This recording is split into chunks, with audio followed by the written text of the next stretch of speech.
अभी सारा षष्ठी चक्र पलट गया है। षष्ठी चक्र को कहते हैं सुदर्शन चक्र।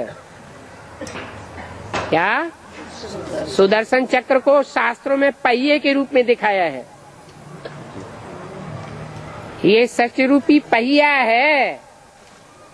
ब्रह्मा के 100 साल पूरे हुए, प्रथम ब्रह्मा के, माना प्रजापिता ब्रह्मा के। कौन से सन में? 76 में।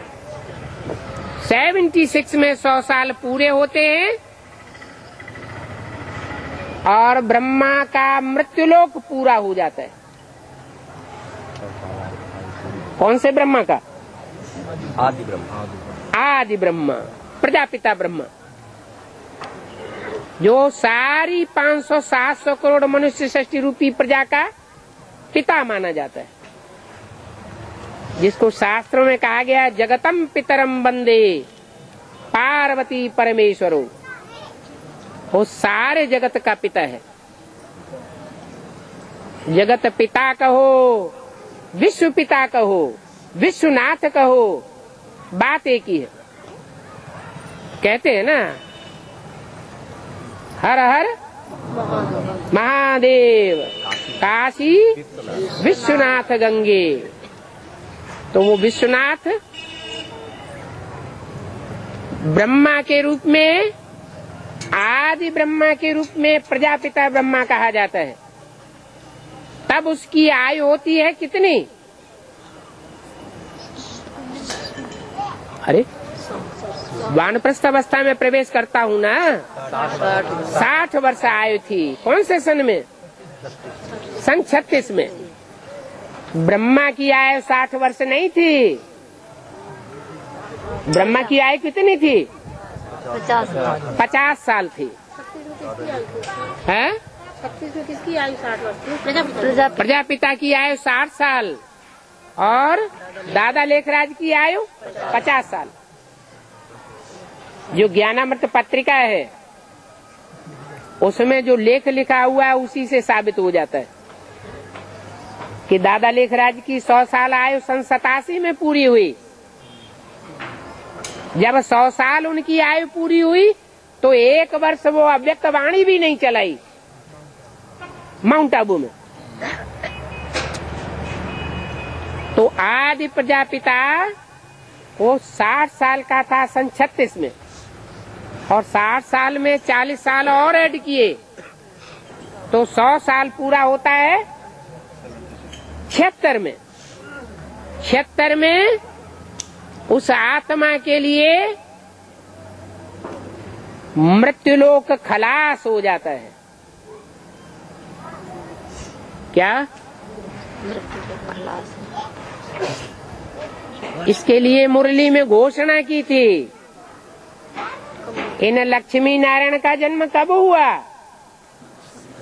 आज से 10 वर्ष को 5000 वर्ष पूर्व इन लक्ष्मी नारायण का जन्म हुआ। 66 की मुरली है।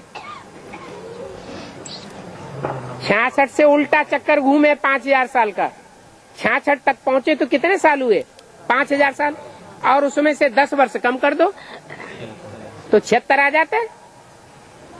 तो 76 में घोषणा कर दी लक्ष्मी नारायण के जन्म की। जन्म अर्थात प्रत्यक्षता रूपी जन्म।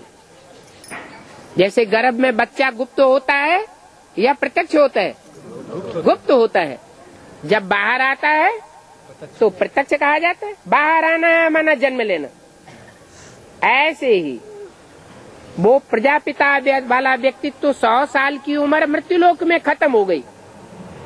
उसके लिए जैसे कलयुग खत्म हो गया, कलयुग देह के लिए खत्म हो गया या मन बुद्धि रूपी आत्मा के लिए खत्म हो गया?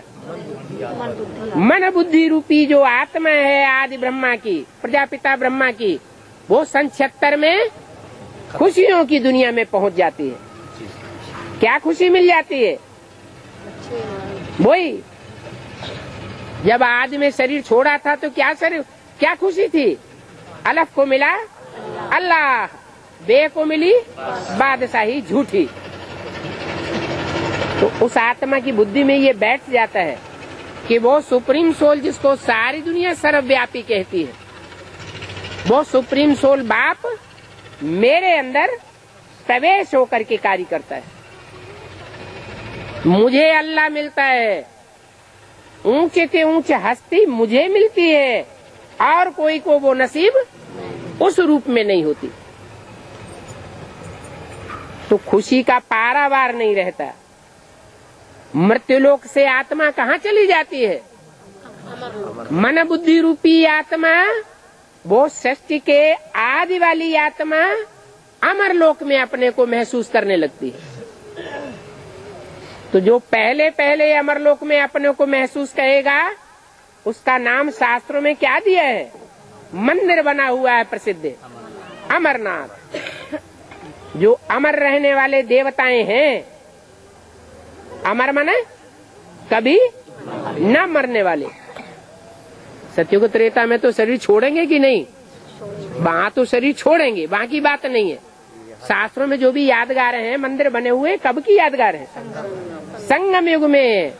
वो अमरनाथ ऐसा स्वरूप धारण करता है कि जिसके लिंग की यादगार बर्फ के लिंग के रूप में गाई जाती है। एवर प्योर सुप्रीम सोल जिस शरीर रूपी लिंग में प्रवेश करेगा, उसकी इंद्रियां शीतल होंगी या नहीं होंगी? सबसे पहले उसकी इंद्रियां शीतल होनी चाहिए। तो वो अमरनाथ पहले पहले अमर बनता है। अमर का मतलब क्या हुआ? शरीर से अमर नहीं, मन बुद्धि में इतने निश्चयात्मक भाव बैठ जाते हैं, निश्चय बुद्धि बन जाता है, जिसकी यादगार आसमान के सितारों में एक ही सितारा गाया जाता है, ध्रुव तारा। कहते हैं सब सितारे ये आत्मा रूपी धरती के सितारे हैं। वो आसमान के जड़ सितारे यादगार बने हुए हैं। सब सितारे चक्कर काटते रहते हैं और एक सितारा अपनी जगह पर अटल रहता है, कभी चक्कर नहीं खाता। निश्चय और अनिश्चय का। कोई तो बड़ा बड़ा चक्कर काटते हैं और ध्रुव तारे के आसपास ही चक्कर काटते हैं, कोई छोटा चक्कर काटते हैं।